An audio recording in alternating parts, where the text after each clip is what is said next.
సోఫాలో కూర్చుని తీరిగ్గా కాఫీ తాగుతున్న కనకయ్యకు ఎవరో గేటును పదే పదే కొడుతున్నట్టుగా శబ్దం వినిపించింది. ప్రశాంతంగా కాఫీ కూడా తాగనివ్వడం లేదు. ఏం జనాలో ఏంటో. బయటికెళ్ళొచ్చేసరికి మళ్ళీ నా కాఫీ చల్లారిపోతుంది అని తిట్టుకుంటూనే బయటికి వెళ్ళి చూశాడు. ఎవరు బాబు? నా పేరు సాగర్ అండి. అద్దెకు గది కావాలి. మీ పెంట్ హౌస్ ఖాళీగా ఉందని విన్నాను. అదే అడుగుదామని వచ్చాను. అవునా? ఏం చేస్తుంటావు? ఎంఏ పూర్తయిందండి. ఉద్యోగ ప్రయత్నాల్లో ఉన్నాను. బాగానే ఉంది, కానీ నీకు ఉద్యోగం కూడా లేదు. అద్దె ఎలా కడతావు? అయ్యో, అలాంటి అనుమానాలు ఏమీ వద్దండి. టైం టు టైం కట్టేస్తాను. సరే, నెలకు 2000 రెంటు. ఒక నెల అడ్వాన్స్ ఇవ్వాలి. రాత్రి 10 దాటితే గేటుకు తాళం వేసేస్తాను. ఫ్రెండ్స్ని తీసుకువచ్చి గోల చేయకూడదు. రూమ్ నీట్గా ఉంచుకోవాలి. సరేనండి, మీరు చెప్పినట్టుగానే ఉంటాను. ఇదిగోండి అడ్వాన్స్.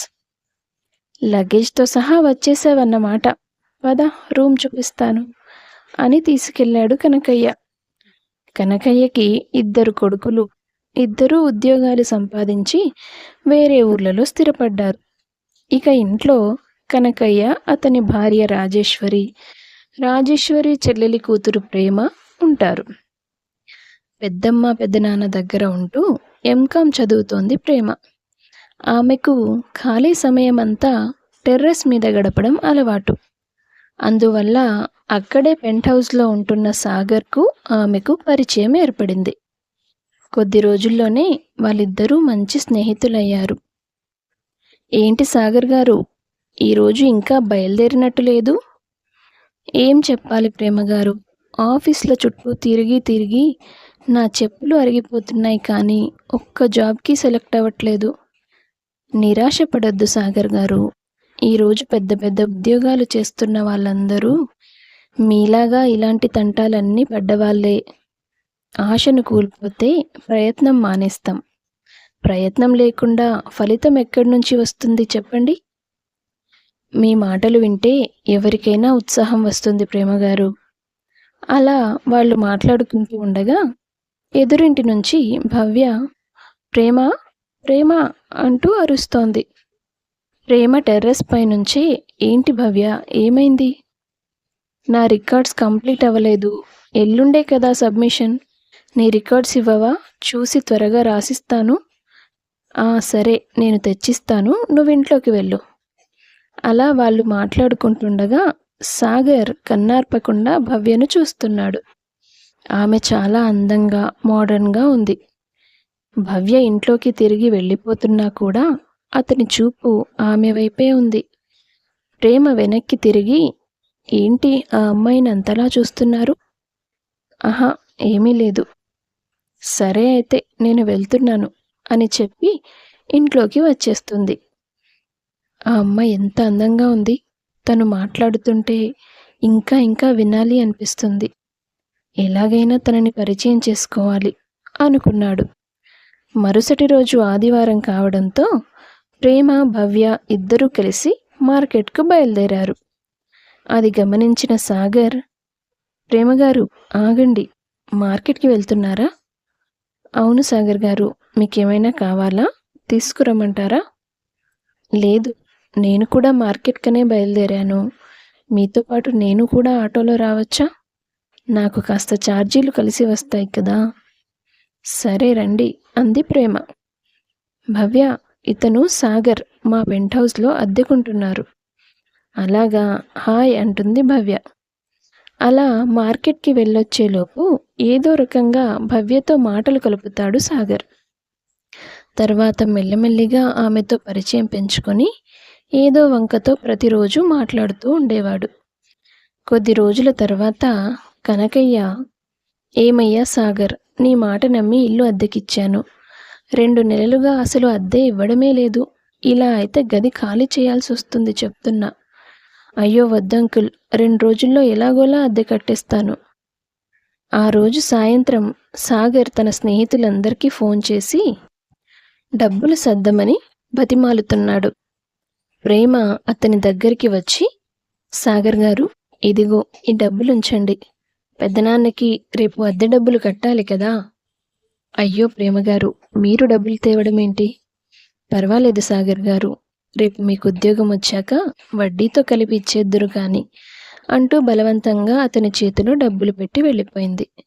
2 రోజుల తర్వాత సాగర్ వాళ్ళ ఊరు వెళ్తాడు.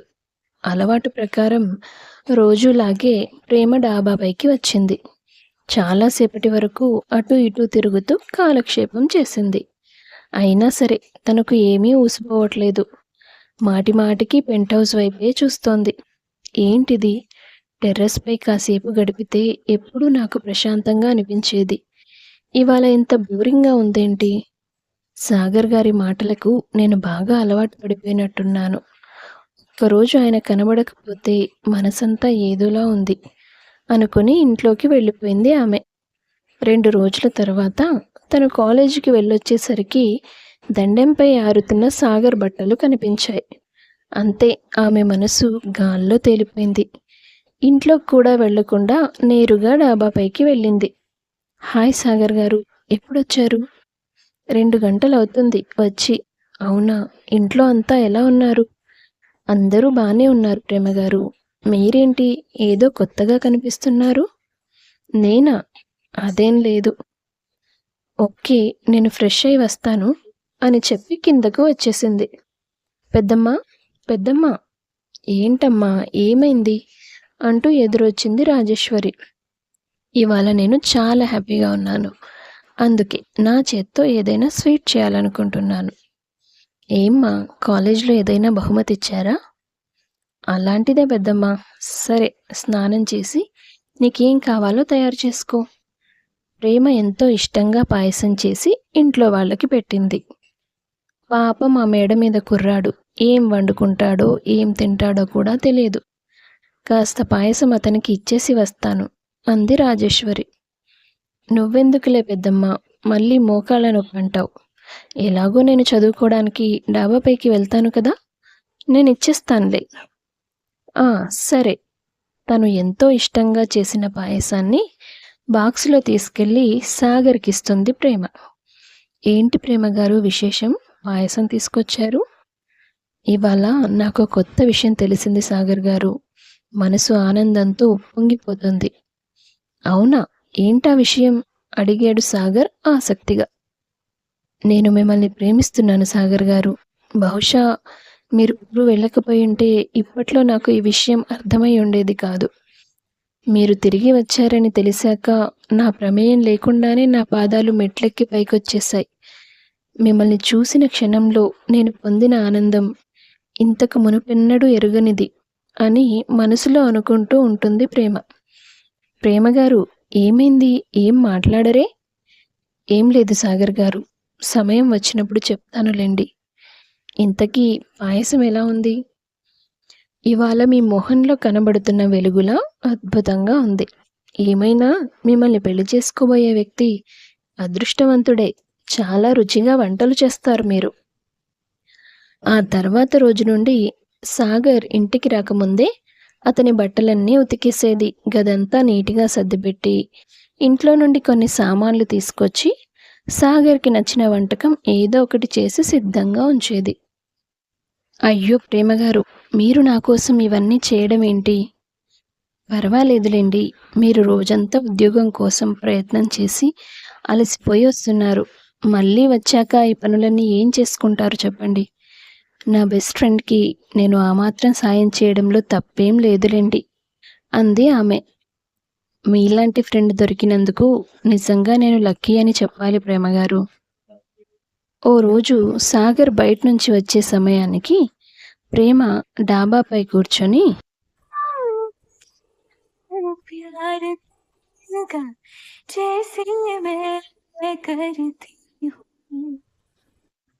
ఏంటి ప్రేమగారు, ప్రశాంతంగా కూర్చొని పాటలు వింటున్నట్టున్నారు? అవును, ఈ పాట అంటే నాకు చాలా ఇష్టం. మీరంటే కూడా చాలా ఇష్టం అతనికి వినబడకుండా నెమ్మదిగా అంటుంది. మీ మనసులాగే మీ టేస్ట్ కూడా చాలా బాగుంది. అన్నట్టు నేను మిమ్మల్ని ఒకటి అడుగుదాం అనుకుంటున్నాను. చెప్పండి సాగర్ గారు, ఏంటి విషయం? నాకు కొద్దిగా డబ్బులు అవసరం ఉంది. మీకు వీలైతే ఒక 2000 సర్దగలరా? అంతేనా? తప్పకుండా ఇస్తాను. అవును, ప్రతిసారి నాకు సాయం చేస్తున్నారు. మీ దగ్గర డబ్బులెక్కడివి? మా నాన్న పాకెట్ మనీ పంపిస్తారులెండి. కానీ నాకేం అవసరాలుంటాయి. ఇప్పుడే తెచ్చిస్తాను ఉండండి అని చెప్పి డబ్బులు తెచ్చి అతనికి ఇస్తుంది. ఆ మరుసటి రోజు భవ్య పుట్టినరోజు పార్టీకి వెళ్తాడు సాగర్. హ్యాపీ బర్త్డే భవ్య. హాయ్ సాగర్, నువ్వే వచ్చావు? ప్రేమ ఇంకా రాలేదేంటి? ఏమో భవ్య, నాకు తెలియదు. నీకోసం నేను గిఫ్ట్ తీసుకొచ్చాను. గిఫ్టా? అవును, ఇదిగో అంటూ తను తెచ్చిన గిఫ్ట్ ఆమె చేతికి ఇస్తాడు. సరిగ్గా అదే సమయానికి ప్రేమ అక్కడికి వస్తుంది.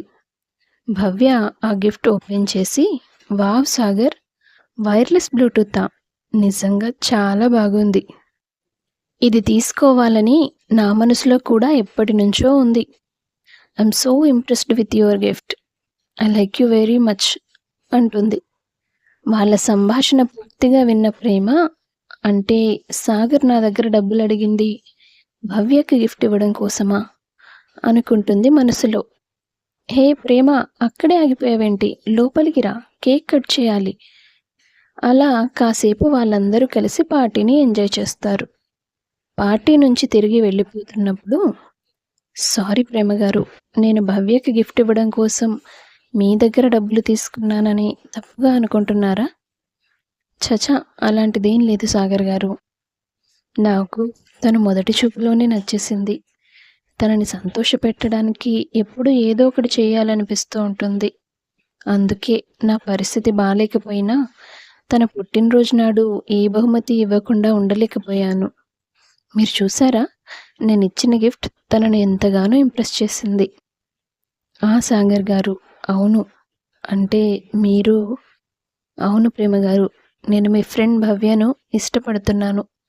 తను కూడా నాతో చాలా క్లోజ్గా మూవ్ అవుతుంది. వీలైనంత తొందరగా ఒక మంచి ఉద్యోగం సంపాదించి తర్వాత నా ప్రేమను తనకి చెప్తాను.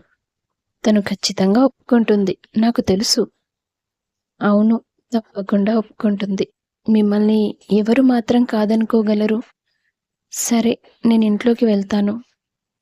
అదేంటి ప్రేమగారు, కాసేపు డాబాపైకి రావచ్చు కదా, సరదాగా కబుర్లు చెప్పుకుందాం. లేదు సాగర్ గారు, ఇవాళ కుదరదు అని చెప్పేసి ఇంట్లోకి వెళ్ళిపోయింది. నేరుగా తన గదిలోకి వెళ్ళి తలుపు వేసుకొని కన్నీళ్లు పెట్టుకుంటుంది. 2 రోజుల వరకు సాగర్తో మాట్లాడకుండా దిగాలుగా గడిపేస్తుంది. అసలు ఏం చేస్తున్నా నేను?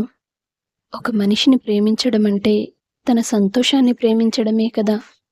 సాగర్ గారి సంతోషం భవ్యలో ఉన్నప్పుడు ఆయన ప్రేమ గెలవాలని కదా నేను కోరుకోవాలి. ఎందుకు ఇలా ఏడుస్తూ కూర్చుంటున్నాను?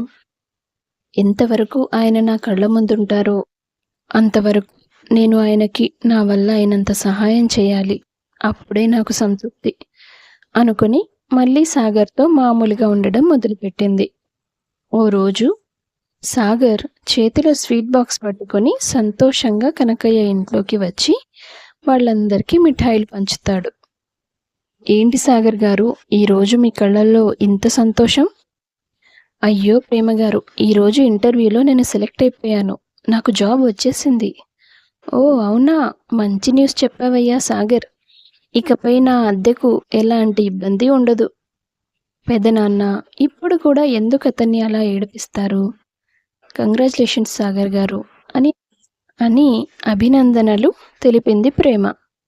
థ్యాంక్స్ ప్రేమగారు, నేనిప్పుడే వస్తాను అంటూ బయటికి వెళ్ళి భవ్యకు ఫోన్ చేస్తాడు సాగర్. ఆమె బయటికి వచ్చి, హాయ్ సాగర్, అసలు ఈరోజు నేనే నీకు ఫోన్ చేద్దామనుకుంటున్నాను. ఇంతలో నువ్వే చేశావు. అవునా, ఏంటి విశేషం భవ్య? నాకు పెళ్లి ఫిక్స్ అయింది సాగర్. నా వుడ్బి యుఎస్లో జాబ్ చేస్తారు. ఆయన నన్ను మా రిలేటివ్స్ ఫంక్షన్లో చూసి ఇష్టపడి పెళ్లి చేసుకుంటా అని అడగడానికి వచ్చాడు. నా కోసం డైమండ్ రింగ్ తీసుకొచ్చాడు. చూడు ఎంత బాగుందో. భవ్య మాటలు విన్న సాగర్ మనసంతా అదోలా అయిపోయింది. కొద్దిసేపట్లోనే అక్కడి నుంచి వెనుదిరిగి తన గదికి వెళ్ళిపోయాడు. కాసేపటి తర్వాత ప్రేమ సాగర్ను కలవడానికి వెళ్ళింది. మీరు భవ్య మాట్లాడుకున్నదంతా నేను విన్నాను సాగర్ గారు. ఇప్పటికైనా ఏం ఆలస్యం కాలేదు. మీరు వెళ్ళి మీ ప్రేమను తనతో చెప్పండి. లేదు ప్రేమగారు, తనను చూశారు కదా ఎంత సంతోషంగా ఉందో. నా ప్రేమ గురించి చెప్పి తన సంతోషం ఎందుకు చెడగొట్టాలి? మీరు అచ్చం నాలాగే ఆలోచిస్తున్నారు సాగర్ గారు అనుకుంది ప్రేమ మనసులో. ఉద్యోగం వచ్చిందని నేను సంతోషించేలోపే నచ్చిన అమ్మాయికి పెళ్లి కుదిరిందని వినాల్సి వచ్చింది. అలా ఉంటుంది నా తలరాత. ప్రేమ ఏమీ మాట్లాడకుండా అక్కడి నుంచి వచ్చేసింది. కొన్నాళ్ళు గడిచిపోయాయి. ప్రేమ చదువు పూర్తయిపోయింది. తన చదువుకు తగ్గ ఉద్యోగం కూడా దొరికింది. ఓ రోజు సాయంత్రం సాగర్ దగ్గరికి వచ్చి, సాగర్ గారు, ఇంకో వారం రోజుల్లో నేను ఇక్కడి నుంచి వెళ్ళిపోతాను. ఇక్కడి నుంచి మా ఆఫీస్కి చాలా దూరం కదా, అందుకే ఆఫీస్కి దగ్గరలో హాస్టల్ చూసుకున్నాను అని చెప్పి వెళ్ళిపోయింది. ఆమె మాటలు సాగర్ మనసును ఎందుకో కలిచివేశాయి. అప్పుడే 2 ఏళ్ళైపోయింది మా ఇద్దరికి పరిచయమై. ఎన్నెన్నో జ్ఞాపకాలున్నాయి నాకు తనతో. అడిగినా అడగకపోయినా నా అవసరం తెలుసుకొని సహాయం చేసింది ప్రేమ. ఇకపై తను నా కళ్ళ ముందుండదు అనుకుంటేనే మనసంతా ఏదోలా ఉంది. భవ్యకి పెళ్లి కుదిరింది అని తెలిసినప్పుడు కూడా ఇంత నొప్పిగా అనిపించలేదు నాకు అంటూ ఆలోచిస్తూ నిద్రపోయాడు. తనతో చెప్పకుండానే ప్రేమ లగేజ్ సర్దుకొని వెళ్ళిపోతున్నట్టుగా కల రావడంతో ఒక్కసారిగా లేచి కూర్చున్నాడు సాగర్. నేను ప్రేమగారి సావాసానికి ఇంతలా అలవాటు పడిపోయానా? నిజంగా మా మధ్య ఒక గొప్ప అనుబంధం ఏర్పడిపోయింది. 2 ఏళ్లుగా నేను అది గుర్తించనే లేకపోయాను. లేదు, తనని నేను దూరం చేసుకోలేను. అవసరమైతే తన కాళ్ళు పట్టుకొనైనా సరే నా నుంచి దూరంగా వెళ్లకుండా ఆపేయాలి అని నిర్ణయించుకొని సాయంత్రం ప్రేమ ఇంటికి రాగానే తనకి ఫోన్ చేసి, ప్రేమగారు, ఒకసారి డాబా పైకి రండి అని పిలిచాడు. ఏంటి సాగర్ గారు, ఏమైంది? నా కోసం ఫేర్వెల్ పార్టీ ఏదైనా అరేంజ్ చేస్తారా ఏంటి? లేదు ప్రేమగారు, నేను మీకు ఎప్పటికీ ఫేర్వెల్ ఇవ్వదలుచుకోలేదు. అదేంటి? ఎందుకంటే చివరి వరకు మీరు నాతోనే కలిసి ఉండాలి కాబట్టి. అర్థం కాలేదు కదా? నాకు కూడా ఇన్నాళ్ళు అర్థం కాలేదు. నాకే తెలియకుండా నేను నా మనసులో మీపై పెంచుకున్న ప్రేమ. మనం పెళ్లి చేసుకుందాం ప్రేమగారు. ఏంటి సాగర్ గారు సడన్గా? మీరు పక్కనే ఉన్నన్నాళ్ళు నాకు ఏమీ అర్థం కాలేదు. ఇకపై మీ పలకరింపు లేకుండా ఇక్కడ నేను ఒక్కడే ఉండాలి అన్న ఆలోచనని నా మనసు తీసుకోలేకపోతుంది. చెప్పండి ప్రేమగారు, మనం పెళ్లి చేసుకొని కొత్త జీవితం మొదలు పెడదామా? అవసరం లేదు సాగర్ గారు. నేను మీతో జీవితాన్ని ఎప్పుడో మొదలు పెట్టేశాను. నన్ను నేను మీకు భార్యగా ఊహించుకొనే మీకు అన్ని పనులు చేసి పెట్టాను. నా ప్రేమను చెబుదామనుకునే లోపే మీరు భవ్యను ప్రేమిస్తున్నారని తెలిసి మనసు చంపుకున్నాను అంది ప్రేమ. భవ్య మీద నాకున్నది కేవలం ఆకర్షణ మాత్రమే. నువ్వన్నదే నిజం. మనం మన జీవితాన్ని ఎప్పుడో మొదలు పెట్టేశాం. నాకే అర్థం కాలేదు, అంతే. నువ్వు వెళ్ళిపోతే నా బట్టలెవరు ఉతుకుతారు, నాకు వంటెవరు చేసిస్తారు? అంటే సరదాగా అన్నానులే. ఇంతకీ మీ వాళ్ళు ఒప్పుకుంటారు కదా? ఒప్పుకోకపోతే ఈ ప్రేమ ఊరుకోదు కదా. అవును, మరి మన పెళ్లి తర్వాత ఎక్కడుందాం? ఎక్కడో ఎందుకు, మనల్ని కలిపిన ఈ పెంట్ హౌస్లోనే ఉందాం. కొన్నాళ్ల తర్వాత వాళ్ళు కోరుకున్నట్టుగానే వారి పెళ్లి జరిగి తమను ఒకటి చేసిన ఆ పెంట్ హౌస్లోనే కాపురం ఉన్నారు. కథ నచ్చితే వీడియో లైక్ చేయండి, తప్పకుండా ఛానల్ను సబ్స్క్రైబ్ చేసుకోండి. అందరికీ ధన్యవాదాలు.